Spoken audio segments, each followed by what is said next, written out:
Peut-être. Il y a des doutes. Il y a des doutes quand même. Le renouvellement. Ouais, merci de me le rappeler. D'être exempté de ce dispositif du Black Economic Empowerment. Cyril Ramaphosa, il a une devise qui est celle quand même de subvenir, je dirais, entre guillemets, à la croissance de l'économie sud-africaine. L'AGOA dont on sait peut-être aujourd'hui, peut-être dans les temps à venir, peut-être va devenir un dispositif mort-né en fait, enfin mort tout court parce que de pouvoir exporter de leurs produits sur les États-Unis et vice-versa. Ce qu'a dit M. Ramaphosa n'est pas une décision. Il a dit qu'il va peut-être proposer de modifier la loi. Bien sûr qu'il y a des oppositions dans son pays, mais il faudrait que les deux autres qui s'opposent fassent des propositions. Le système chinois, qui est beaucoup plus avancé, qui est déjà expérimenté au Brésil. Et donc, il y a des grandes chances que quand on va mettre les deux sur la table, ce n'est pas sûr que Starlink soit compétitif. Deuxièmement, Starlink ne donne rien en technologie. Les Chinois travaillent avec les sociétés locales et transfèrent la technologie. On en a vu. Hier, les débats ont commencé au Congrès à l'Assemblée en Afrique du Sud. Le parti de Jacob Zuma n'est pas d'accord. Le parti de Malema, Julius Malema n'est pas d'accord.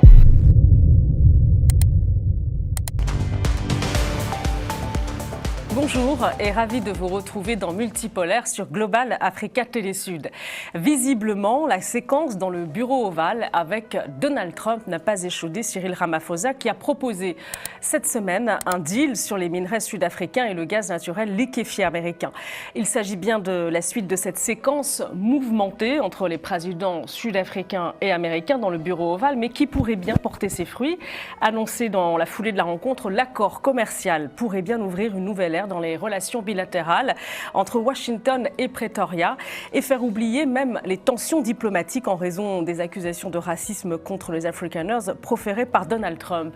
On en débat tout de suite avec nos invités, avec Brian Urfé, expert en finance internationale et gestion des risques, Régis Umpe, directeur exécutif d'Interglobe Conseil, expert en géopolitique, et puis également avec le docteur Ivekwe Amezo, économiste fondateur du think tank Afrocentricity.info. Messieurs, merci d'avoir accepté notre invitation. Merci de nous accueillir. Merci Samantha.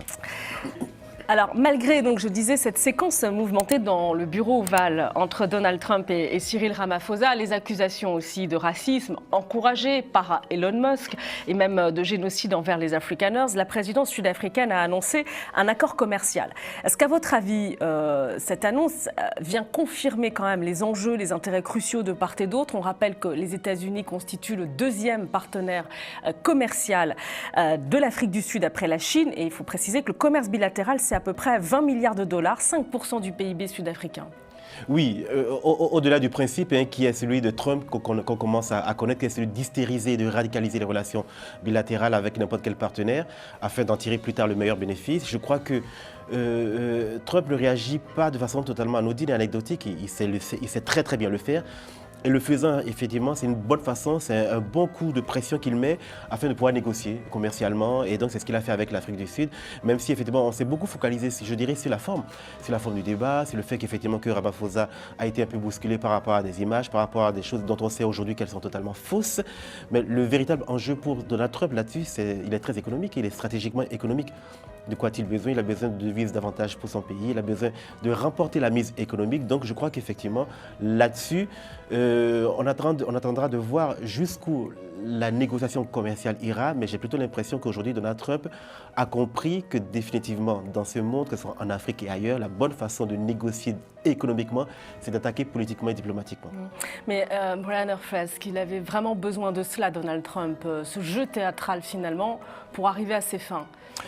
Je vais dire oui et non. Simplement parce que Donald Trump, depuis son retour à la Maison-Blanche, il a adopté une posture critique très très ferme vis-à-vis de l'Afrique du Sud, notamment en dénonçant cette loi qui permettait de saisir les terres agricoles de la minorité blanche. Et cette mesure a été dénoncée par Elon Musk, qui s'en est beaucoup plaint sur les réseaux sociaux en parlant de persécution raciale. Et qu'est-ce qu'il en est suivi après ça? Washington a expulsé l'ambassadeur sud-africain. On voit que malgré cela, les deux dirigeants ont accepté de mettre leurs différends de côté et ils ont signé des accords commerciaux et bilatéraux et augmenter les investissements. Pensez-vous que cette question sur l'expropriation des terres des fermiers blancs en Afrique du Sud, c'est encore une épée de Damoclès au-dessus de la tête de Cyril Ramaphosa aujourd'hui ? Non, parce qu'il a nié, il a dit que son gouvernement ne soutenait pas cette politique. Il a démontré auprès du président américain. Et moi, ce que j'ai aimé, c'est surtout il a cherché à tempérer, à maintenir la relation entre les deux États. Il ne s'est pas emporté. Et à la fin, ce qui s'en est sorti, c'est ils ont décidé de signer ces accords et augmenter les investissements. Docteur Iveco Amizo, le plus important Écoutez, finalement, c'est oui, je partage tout ce qui a été dit, sauf que moi, je coupe les choses en deux. Je constate que M. Donald Trump, le président américain, quand il s'agit de pays qu'il considère, lui, à capacité d'influence faible, il organise un tribunal dans lequel il accuse faussement les personnes qui viennent, et parce qu'il faut remettre ça en place. Les accusations ont été rejetées. Il n'y a pas eu de génocide des fermiers blancs en Afrique du Sud, loin de là. Il n'y a pas eu tout ce qu'il a pu dire comme mort. Et d'ailleurs, M. Ramaphosa, personne ne le sait, mais il est aussi fermier. Entre parenthèses, on a fait croire qu'il n'y avait que des fermiers blancs. Ramaphosa est noir. Il y en a beaucoup comme ça. Alors, première chose, ça a été refuté. Deuxième chose, il a apporté des preuves. Il a monté des images, des vidéos qui sont fausses, archi fausses. Donc, il faut le dire. C'est un homme de spectacle, mais il faut le dire, c'est un menteur. Et donc, ce n'est pas acceptable. Maintenant, sur le fond du dossier, bien sûr, il a voulu s'attaquer, encore une fois, à des pays qu'il croit, lui, faibles en termes de capacité d'influence. Or, l'Afrique du Sud est maintenant dans les BRICS et se débrouille pas trop mal à l'intérieur de cela et diversifie ses partenariats. À partir de là, Trump a été très mal informé. Et je constate qu'après cette visite de M. Cyril Ramaphosa, il y a un certain M. Elon Musk qui a quitté ses fonctions, que moi je dirais qu'on a en fait remis à sa place, c'est-à-dire qu'on l'a licencié. On va voir justement si l'Afrique du Sud a les moyens de se retourner vers les BRICS dans le cadre justement d'un échec de ces négociations commerciales avec les États-Unis. Sur le fond de l'accord commercial, il y a quand même une question importante dans le bureau ovale. Vous l'avez remarqué, il y avait Elon Musk qui tente à tout prix de placer son service Internet par satellite Starlink en Afrique du Sud. Bon, c'est compliqué à cause de la loi locale. Et il y a une polémique en Afrique du Sud justement pour favoriser. Apparemment, il y a un changement d'attitude qui est dénoncé par les partis d'opposition, un changement d'attitude du gouvernement qui nie, mais qui serait de nature à favoriser l'implantation d'Elon Musk, de Starlink en Afrique du Sud. Bon, ce ne serait pas étonnant que ça se fasse et que cela rentre dans le cadre du deal. Qu'en pensez-vous ? Oui, je crois qu'effectivement, là-dessus, Elon Musk...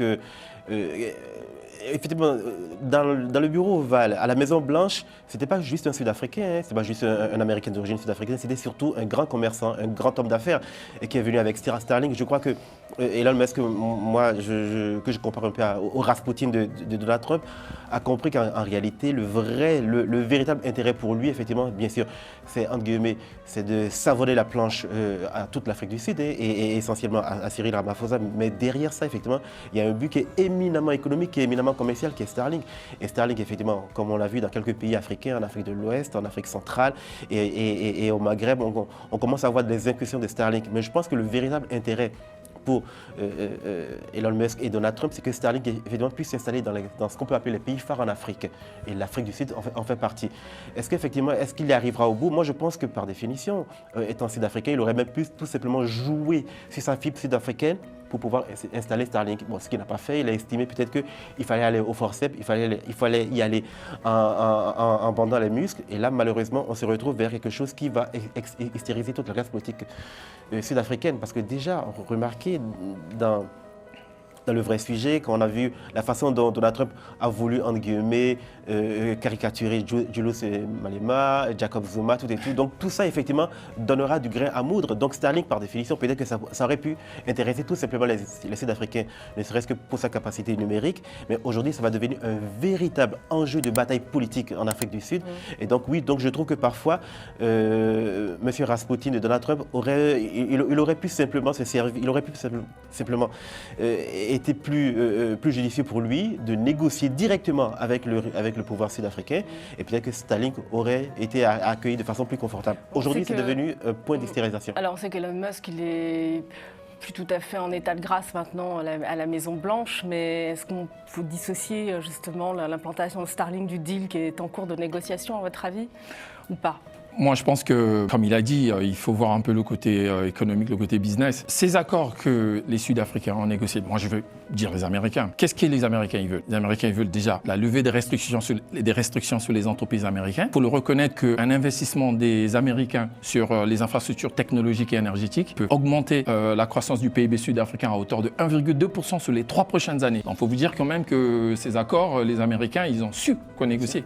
Et qu'est-ce qu'ils demandent encore en plus? Ils veulent simplement une libération des entreprises américaines pour aller en Afrique du Sud. Pourquoi? Ça va favoriser l'implantation de Starlink et de Tesla. N'oubliez pas Tesla, qui sont des grands films de Elon Musk. Et Elon Musk serait un pion vraiment qui pouvait jouer ce pont entre l'Afrique du Sud et les États-Unis, parce que n'oublions pas qu'il est originaire, on a tous des origines, il est originaire de l'Afrique du Sud. C'est pour ça que je vous disais lors de la précédente émission que Donald Trump, il utilise les talents. Si vous n'utilisez pas ces talents, lui, il les prend. Toute la Silicon Valley, il travaille avec. C'est pour ça qu'il a cette dimension du business. Ces accords, moi, je vois qu'est-ce qui marque en premier dans ces accords, c'est la notion économique et business, ce qu'il faut voir. Docteur Yves Kwame-Mezo, vous êtes d'accord sur Starlink? Pas tout à fait. Moi, je suis dans le business, donc je vais vous donner des informations peut-être un peu différentes. D'abord, monsieur Elon Musk est un monsieur qui ne veut pas respecter les lois sud-africaines. C'est un monsieur hors la loi. Les lois sud-africaines disent que n'importe quel investisseur sud-africain, blanc ou noir d'ailleurs, devrait rentrer à 30% dans les actions de Starlink s'ils veulent s'implanter en Afrique du Sud. Monsieur Elon Musk refuse et a monté tout ce que vous venez d'entendre que je partage. Pourquoi ces 30%? C'est en fait l'idée derrière qu'on puisse récupérer les 100 années ou plus d'apartheid dans leur programme qu'ils appellent le Black Economic Empowerment, qui est tout un système pour pouvoir, une fois que l'argent est récupéré sous forme de dividendes, on le réinvestit pour soutenir les programmes pour les Noirs africains défavorisés. Et donc, c'est ça qui était le deal, qui était la dénégociation. Et donc, ni l'Afrique du Sud, ni Donald Trump au départ ne voulaient bouger là-dessus. Monsieur Ramaphosa a fait une proposition. C'est là que le deal se joue bien. Il a dit ceci: moi, je ne changerai pas fondamentalement ça, mais je changerai la loi.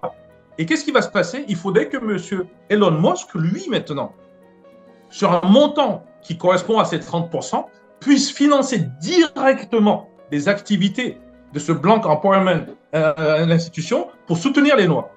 Est-ce qu'il est complètement d'accord? Je ne sais pas. Mais Donald Trump a donné son accord.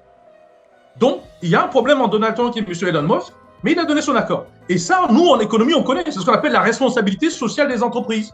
Donc, il faut savoir, est-ce que ça va jouer seulement dans le domaine maintenant Internet et autres, mais où ça va se passer sur l'ensemble des investissements des Américains, ce qui peut être très intéressant. Vous ne rentrez pas au capital, mais si vous voulez investir, vous allez soutenir et faire en sorte que tous les programmes, disons, sociaux pour aider le rééquilibrage des déséquilibres de l'apartheid se mettent en place. En fait, l'inclusion économique qui va être aussi dynamisée le tissu social et créer des emplois. Brian Orphée. Alors, je ne suis pas d'accord, cher docteur Ibeko, simplement parce que là, il ne s'agit pas simplement des Américains. C'est vrai que les Américains ont exigé à l'Afrique du Sud d'être exemptés de ce dispositif du Black Economic Empowerment qui permet aux investisseurs étrangers, comme a dit le docteur, d'investir pour aller investir en Afrique. Tu dois céder 30% de leurs actifs sur une communauté défavorisée pour remettre un peu à la ligne l'apartheid qui a beaucoup brimé les populations noires. Mais là, il ne s'agit pas, spécifiquement, il ne s'agit pas forcément des Américains. On en a vu. Hier, les débats ont commencé au Congrès, à l'Assemblée en Afrique du Sud. Le parti de Jacob Zuma n'est pas d'accord. Le parti de Malema, Julius Malema n'est pas d'accord. Donc, qu'on le veuille ou pas, en Afrique du Sud, ils ne pourront pas modifier la loi. Jacob Zuma a fait, le président Ramaphosa a fait des promesses à la Maison-Blanche qu'il va modifier la loi. Mais ça ne va pas être facile. Ça ne va pas être facile parce que Jacob Zuma, Malema, vous savez ce qu'il a dit? Il a dit on ne peut pas donner la communication de notre État à Elon Musk. Alors, à voir si cela va. Ça devient une bataille politique. Si effectivement l'implantation ou pas de Starlink en Afrique du Sud peut avoir des conséquences sur les suites du deal. En tout cas, Cyril Ramaphosa a fait des propositions cette semaine. Il a proposé, donc, dans le cadre de cet accord commercial, d'acheter pour 900 à 1,2 milliard de dollars par an de gaz naturel liquéfié aux États-Unis en échange d'exonération de quotas de douane pour près de 40 000 voitures, des quotas aussi pour l'acier, l'aluminium sud-africain. Ce qu'il faut savoir, c'est que dans le cadre de cet accord aussi commercial, il y a des exonérations douanières pour les produits américains, dont 77% entrent déjà sur le sol sud-africain sans droit de douane. Donc ça, ce sont les premières orientations de l'accord commercial. L'enjeu pour Cyril Ramaphosa, c'est de parvenir à un rééquilibrage commercial, un reset, avec dans l'optique justement de trouver des compensations à un éventuel arrêt de l'AGOA, l'accord commercial qui lie les États-Unis et 32 pays africains. Pensez-vous que les points de cet accord vont dans ce sens ? Moi, je pense clairement, c'est pour ça, et je souscris à votre chute, qui est celle de ne pas déconnecter, je dirais, l'ensemble donc, de ces négociations avec l'AGOA. L'AGOA dont on sait peut-être aujourd'hui que peut-être dans les temps à venir, peut-être va devenir un dispositif mort-né, en fait. Enfin, mort tout court, parce que depuis 2000 qu'il a été mis en place et qui permet justement à plus de 32 pays africains de pouvoir exporter de leurs produits sur les États-Unis et vice-versa. Mais le vrai sujet, je crois que là-dessus, sur la question donc, des négociations commerciales et des exportations, que ce soit dans un sens comme dans un autre, le véritable sujet, effectivement, c'est que Cyril Ramaphosa, il a une devise qui est celle quand même de subvenir, je dirais, entre guillemets, à la croissance de l'économie sud-africaine. Et Donald Trump, lui aussi, il est dans son rôle. En fait, on ne peut pas caricaturer et penser que Donald Trump, effectivement, aurait un avantage très particulier à ce que l'économie sud-africaine soit florissante. Lui, son véritable intérêt à lui, c'est la croissance de l'économie états-unienne. Et là-dessus, moi, je crois que le véritable enjeu aujourd'hui qui se joue pour Cyril Ramaphosa, c'est d'abord de veiller à ce que la bataille politique qui va se mener très bientôt au Congrès, et là, on l'a vu, effectivement, que ce soit avec Jacob Zuma et Julius Malema, vienne à son avantage, parce qu'en réalité, là, on ne fait pas de Starlink, mais je crois qu'au-delà de Starlink et au-delà donc de la relation économique et commerciale qu'il y aura avec les États-Unis, il y a un véritable enjeu national pour Cyril Ramaphosa, qui est celui quand même de taire les tensions politiques. Et de maintenir donc ce partenariat économique. Et de maintenir ce partenariat avec les États-Unis. Brian. Que fait la question? Moi, je pense qu'on a, depuis le début, on aurait dû poser la question dans les deux sens, non pas seulement sur la forme, mais sur le fond. On a parlé tout à l'heure, qu'est-ce que veulent les États-Unis, mais qu'est-ce que veulent les Sud-Africains? Cette rencontre, moi, ça s'articule autour d'une seule chose, une seule demande. L'Afrique du Sud cherche à préserver l'AGOA. Hein, ça, on le sait tous. Vous savez, cet accord qui donne un accès privilégié au marché américain, ce qui est très important pour l'Afrique du Sud. Mais la question est si les États-Unis, si l'AGOA est maintenue, parce qu'elle est censée être renouvelée en septembre, elle a été mise en place en 2000, ratifiée en 2004 par George W. Bush, renouvelée en 2015, le dernier renouvellement d'ailleurs date de 2015, et là il va être renouvelé encore en septembre. Si elle est maintenue... Peut-être. Il y a des doutes. Il y a des doutes de renouvellement. Ouais, merci de me le rappeler. Et si elle est maintenue, je vous dis une chose, ça va permettre d'augmenter encore l'influence des États-Unis en Afrique du Sud et par extension en Afrique australe. Docteur Iveco Amezo, il y a un enjeu aussi autour du secteur énergétique, l'achat de gaz naturel liquéfié. C'est un enjeu stratégique important aussi pour l'Afrique du Sud. Tout à fait. Les trois points sont liés. Je vais rappeler que ce qu'a dit M. Ramaphosa n'est pas une décision. Il a dit qu'il va peut-être proposer de modifier la loi. Bien sûr qu'il y a des oppositions dans son pays, mais il faudrait que les deux autres qui s'opposent fassent des propositions. En réalité, il y a un autre spécial qui est le système chinois, qui est beaucoup plus avancé, qui est déjà expérimenté au Brésil. Et donc, il y a des grandes chances que quand on va mettre les deux sur la table, ce n'est pas sûr que Starlink soit compétitif. Il faut laisser tomber maintenant les côtés, disons, racial et tout ça pour voir la qualité du produit. Il y a un problème de qualité de Starlink, fondamentalement. Deuxièmement, Starlink ne donne rien en technologie. Les Chinois travaillent avec les sociétés locales et transfèrent la technologie. Donc voilà déjà pourquoi je pense que Starlink aura des gros problèmes pour passer. Maintenant, sur la deuxième question de l'AGOA, moi je pense qu'il ne va pas être renouvelé tel qu'il est. C'est une AGOA à la carte. Et c'est ce que M. Donald Trump est en train de tester en réalité. Ce qu'il vient de faire, il a réautorisé une partie des produits que lui, ça l'intéresse. En fait, il est sous pression de ces lobbies américains. En fait, tout ce que vous avez cité, les produits qui rentrent, c'est essentiellement ça. Et comme ils ont des problèmes pour vendre leur gaz, et là je viens sur votre troisième sujet, mais il faut bien imposer le prix de ce gaz à quelqu'un. L'Afrique du Sud voulant absolument garder au moins pour quelques mois, cet avantage, a accepté. Mais quand le prix va augmenter de ce gaz liquéfié, je pense que l'Afrique du Sud va dire non. C'est pour ça d'ailleurs que l'Afrique du Sud s'est levée déjà et part un peu partout dans le monde à diversifier et trouver d'autres partenaires. Et je crois que beaucoup de pays européens qui s'étaient lancés dans le gaz liquéfié en sont mordent les doigts aujourd'hui parce que c'est beaucoup trop cher. Et donc ça fait tomber les usines parce que les usines ne peuvent pas tomber. L'Allemagne entre en tête d'ailleurs.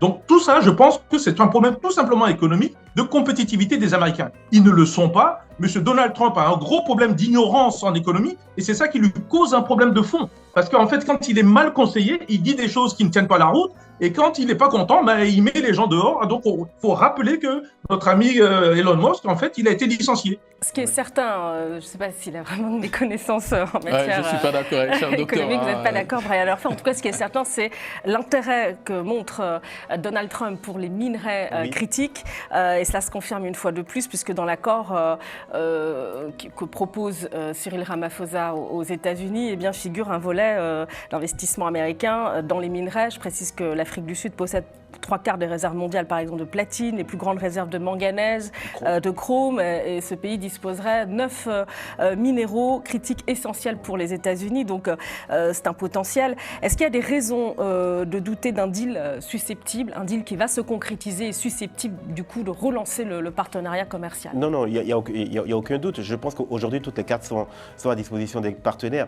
Et ce qui est vrai, je pense que et le docteur, il a fait une insiste là-dessus, c'est que par derrière, je crois que aussi Donald Trump, économiquement, stratégiquement, il sait très bien que l'Afrique du Sud aussi est un grand pays africain et certainement aspire à devenir un des grands pays dans le monde, mais derrière, je dirais, cette façade, il y a aussi d'autres enjeux qui sont des enjeux stratégiques ou même de rivalité stratégique entre la Chine, la Russie et les États-Unis, parce que par derrière, quand on sait le gros ensemble que nous connaissons tous, qui est les BRICS, et qui permet quelque part à l'Afrique du Sud, si vous voulez, d'avoir de façon très confortable, je dirais, tout un ensemble de pays très, très influents, dont la Chine, la Russie et l'Inde. Donc quelque part, je crois que derrière aussi, Donald Trump, il joue sa carte, évidemment, avec la Maison-Blanche, avec les lobbies, avec les lobbies américains, mais derrière aussi, il y a aussi une autre lutte qui est celle, effectivement, face à d'autres rivaux. Et les rivaux, effectivement, que sont essentiellement la Chine. La Chine dont on sait qu'aujourd'hui règne un souverain économique sur l'Afrique du Sud, et puis marginalement avec la Russie dont on sait aujourd'hui qu'elle est davantage occupée sur d'autres fronts militaires, mais le front économique et stratégique, le front diplomatique, le front de rivalité stratégique avec la Russie versus États-Unis, quelque part aussi, il agite aussi le véritable débat. Donc oui, l'Afrique du Sud là-dessus, elle n'est pas un pion faible, hein. Certes c'est un pays... En tout cas, ce qu'on observe aussi depuis les tensions avec les États-Unis, entre les États-Unis et l'Afrique du Sud, c'est qu'on voit un Cyril Ramaphosa aussi diversifier les partenariats. Il ne se tourne pas forcément vers les BRICS, on le voit. Il a un prisme européen, puisque l'enjeu aussi, c'est la transition énergétique. Il y a des engagements européens pour soutenir cette transition énergétique, puisque les investissements américains propres ont été supprimés. Et il faut rappeler que l'Afrique du Sud produit 80% de son électricité avec du charbon. Donc ça, c'est une vraie problématique. Et justement, il y a un axe européen et tout récemment, il y a eu un forum d'ailleurs d'investissement à Paris avec des représentants officiels sud-africains. Donc ça, c'est l'effet Trump qui pousse aujourd'hui Cyril Ramaphosa dans les bras de l'Union européenne, pensez ? Non, je ne dirais pas ça, parce que je pense que le président sud-africain est dans une démarche de diversification. Aujourd'hui, nous le savons tous, on est des experts en économie, que le b.a.-ba d'une diversification économique, c'est différencier les partenaires. Et je pense qu'ils sont dans leur droit de travailler avec l'Union européenne. Moi, ce qui m'inquiète dans la démarche sud-africaine, c'est plutôt, il y aura certainement un rappel à l'ordre de la part de la Chine, parce que n'oubliez pas que la Chine regarde à l'œil ouvert ce qui se passe entre les tracasseries entre les États-Unis et l'Afrique du Sud, parce que la Chine est le premier investisseur en Afrique qui investit massivement. Premier partenaire commercial de l'Afrique du Sud. Et qui investit massivement sur les infrastructures minières, n'oubliez pas ça. Donc, quand les deals vont se faire, signés, paraphés, je pense que la Chine peut compliquer la véracité de ces deals. Bien sûr. Je pense que la Chine va faire en sorte que ces deals s'arrêtent au fur et à mesure.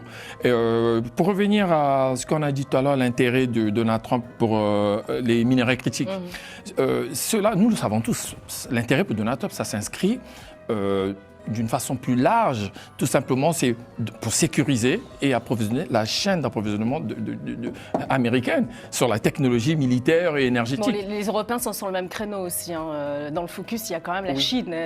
L'idée, c'est de sortir de la dépendance de la Chine à ce niveau. Exactement, tout à fait, c'est ça. Et je veux conclure pour revenir à ce qu'a dit le docteur, le cher docteur, que je ne suis pas tellement d'accord quand il dit que Donald Trump n'a pas de connaissances en économie. Moi, je l'ai déjà dit lorsqu'on s'est vu à l'autre précédemment, je disais que Donald Trump donne une leçon de politique aux dirigeants du monde entier. Je le dis avec beaucoup de fermeté, parce que qu'est-ce qui fait que l'Afrique en tourne en rond, parce que nous ne savons pas comment réduire la dette, on est toujours déficitaire. Chaque année, on est déficitaire, c'est-à-dire nous dépensons plus que l'argent gagne. Mais Donald Trump, qu'est-ce qu'il fait quand il arrive au pouvoir? Il cherche là où il peut aller chercher de l'argent. Il réduit le personnel des ambassades, alors qu'aller dans les ambassades des pays africains, il y a du monde. Il y a des postes même qui n'ont pas de sens. Oui. Il a réduit le personnel. Il a vu qu'il y a des chercheurs qui faisaient des recherches dans des pays où, pour faire ces recherches, ça coûtait des milliards. Il a réduit parce que les États-Unis ont besoin de récupérer cet argent.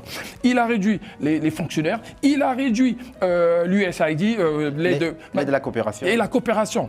Alors, cher docteur, si vous me dites que ça, c'est pas avoir une connaissance en Docteur économie... Yves Kwame-Mezo. Docteur Yves Oui, non, Kwame-Mezo. je ne vais pas aller sur ce tableau. Monsieur Donald Trump ne veut pas mettre un centime dans l'aide au développement en général.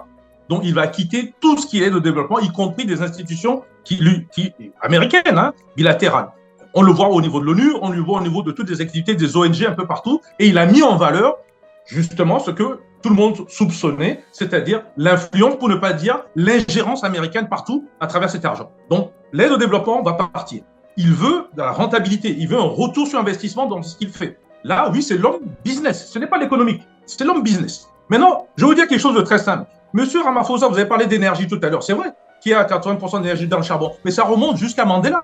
C'est avec l'accord qu'ils ont fait avec Mandela pour ne pas développer justement le nucléaire. Et c'est ça qu'ils sont en train de refaire maintenant. Parce que s'il y avait le nucléaire, notamment avec les mini-centrales nucléaires aujourd'hui, on va retrouver rapidement des énergies intéressantes et même aller avec un mix énergétique beaucoup plus intéressant. Les minerais critiques dont vous parlez, mais moi j'ai regardé dans le détail. Monsieur Donald Trump, il ne les taxe plus. Il ne veut pas les taxer parce que s'il les taxait, leurs entreprises là-bas, quel que soit le secteur, notamment les secteurs avant-gardistes, satellitaires et autres, ne sont pas compétitifs. Et c'est pour ça que les Chinois vont les battre certainement dans l'appel d'offres qu'ils vont faire. Donc, je reviens sur le fond. S'il était économiste, en tout cas s'il était bien conseillé, tout ce cinéma n'aura pas été fait. Il y aurait eu un débat normal de diplomatie de pays à pays bilatéral et on aurait trouvé des solutions beaucoup plus ouvertes parce que c'est un pays, l'Afrique du Sud, qui est très ouvert à la négociation. Or, on a voulu en fait, en guillemets, humilier un Ramaphosa qui s'en est extrêmement bien sorti parce que c'est quelqu'un d'extrêmement patient. Et il a trouvé la solution à cela. Les gens oublient que c'est un combattant. Il s'est battu dans l'apartheid. Il sait comment on fait pour... Et il connaît le blanc américain d'extrême droite, parce que c'est ce que M. Donald Trump, il est. Il ne faut pas oublier cela au niveau des Africains. Dernière question, c'est à se demander aussi si Donald Trump n'est pas l'ennemi juré aussi du multilatéralisme et s'il va maintenir cette ligne de conduite, parce que dans le cadre de l'accord aussi qui est négocié, il y a la question de la participation prochaine ou pas des États-Unis au sommet du G20 qui est présidé par l'Afrique du Sud. Ce sera à Johannesburg en novembre prochain. On se souvient du boycott de la dernière réunion ministérielle du G20 qui a fait grand bruit. Est-ce qu'à votre avis, ça fait partie du deal et que risque-t-il de se passer Ça fait partie pour moi, je dirais, de l'assemblage des coups de pression. Donald Trump, il y a deux mots qui le résument. America First. Donc l'idée du multilatéralisme ne l'intéresse pas plus que ça. Il est davantage plutôt pour un unilatéralisme forcé, voire violent. Et là-dessus, il en démontre, il y a toutes les preuves qui je dirais, se complètent de jour en jour pour démontrer que l'intérêt américain, l'intérêt états-unien de Donald Trump, c'est d'abord les États-Unis et rien que les États-Unis. Donc, qu'ils se rendent au sommet du G20 en Afrique du Sud en novembre prochain, il y a un gros doute là-dessus. Peut-être qu'Antey pourrait changer d'optique, mais je crois que non seulement par rapport au multilatéralisme, par rapport au G20, par rapport à l'Afrique du Sud, il a tellement d'arguments qui pourraient lui permettre de ne pas y être. Lui, tout ce qui l'intéresse, peut-être, si au G20, s'il se rend compte qu'il y aura peut-être des partenaires avec qui il pourra dealer, je ne sais trop quelle affaire, il pourra y être. Mais il faut toujours retenir, Donald Trump, c'est America First, au national comme à l'international. Il sera au G20, à votre avis Je suis d'accord. Je m'apprête à le dire, il a pris mes mots. Rapidement. Il faudrait que le monde comprenne que Donald Trump, c'est peut-être le seul président, je vous ai dit, il donne des leçons, c'est le seul président qui fait tout pour son pays. C'est d'abord les intérêts américains. S'il n'y a pas ces intérêts au G20, he's not gonna show up, comme on dit en anglais, il ne va pas y aller. Mais ça peut faire partie, encore une fois, de l'accord exactement. qui est en train d'être dit. Les taxes douanières vont être, il va voir où c'en est, lesquels qui ont paraphé, lesquels qui suivent, et également ce qu'il a proposé au président Ramaphosa, il dit, pour que je vienne, soit vous puissiez exempter la restriction des entreprises américaines pour avoir accès aux ressources minières, parce que n'oubliez pas, on ne l'a pas dit, hein, il veut que les industries américaines puissent avoir accès privilégié aux ressources minières sud-africaines, notamment le platine, le lithium, il a des yeux dessus. Docteur Yves Kwame-Ezo, il sera présent, Donald Trump, au prochain sommet du G20, à votre avis? En tout cas, moi je pense que ça ne fait pas partie du deal. Il sera présent si le président chinois et lui ont trouvé un accord. C'est ça le fond du problème. Il y a une partie qui a été trouvée, mais elle n'est pas terminée. Donc, si il approfondit cet accord et qu'il trouve un accord bilatéral Chine-États-Unis, oui, il sera là-bas. Parce qu'à ce moment-là, il est en train d'ouvrir le marché vers l'ensemble du G20. C'est ce qui l'intéresse directement. Maintenant, je dois dire quelque chose d'important. On ne défend pas son pays comme fait Donald Trump sur le dos des autres pays. Ça, on ne peut pas l'accepter, ni les Africains, ni personne dans le monde. Merci, Dr Yves Kwame-Ezo. Merci beaucoup, Brian Hervé également. Et merci à vous, Régis Ompé. Merci à vous de nous avoir suivis. Merci à Romain Cléco-Deminck pour la réalisation, à Moustapha Kanté également. Merci pour votre fidélité.